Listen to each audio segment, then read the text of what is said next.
Sementara itu, Saudara Polisian Daerah Aceh membongkar kasus penyeludupan ratusan Rohingya yang dibawa oleh KM Bintang Reseki milik warga Aceh pada 17 Oktober lalu di perairan Labuhan Haji Aceh Selatan. Ternyata ratusan Rohingya itu dilansir atau dijemput oleh kapal nelayan itu di Laut Andaman dan dibawa hingga 4 mil ke pesisir pantai Labuhan Haji.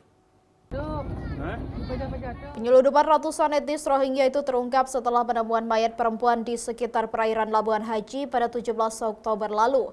Sehari setelah itu, warga melaporkan sebuah kapal kayu berukuran besar KM Bintang Reseki berbobot 38 kroston terombang-ambing sekitar 4 mil dari bibir pantai Labuhan Haji Aceh Selatan. Setelah diselidiki, ternyata ada 150 orang etnis Rohingya di atas kapal tersebut. Sampai sekarang mereka masih berada di atas kapal itu.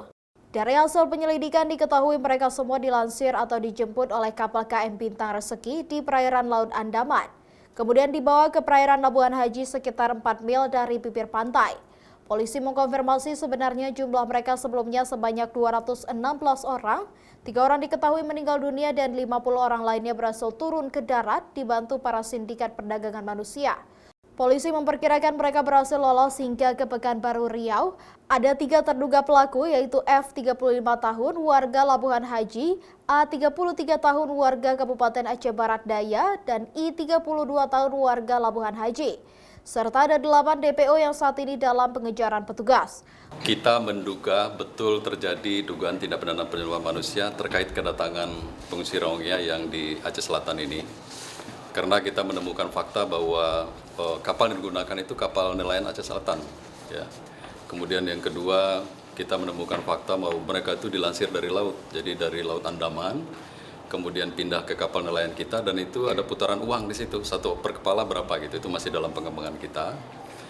Kemudian sudah ada dugaan kita yang etnis Rohingya yang lolos kemungkinan ke Riau, kemungkinan besar, karena sudah dari perairan 4 mil itu ada yang sudah dilansir ke darat dan itu sudah kemungkinan sudah itu dalam pemantauan kita. Kemudian sudah ada 3 orang kita amankan dengan berbagai peran, ada 8 yang dalam pemantauan kita dan kemungkinan besar dalam waktu dekat kita tetapkan sebagai DPO. Polisi meyakini penyeludupan ratusan Rohingya ini murni tindak pidana perdagangan manusia.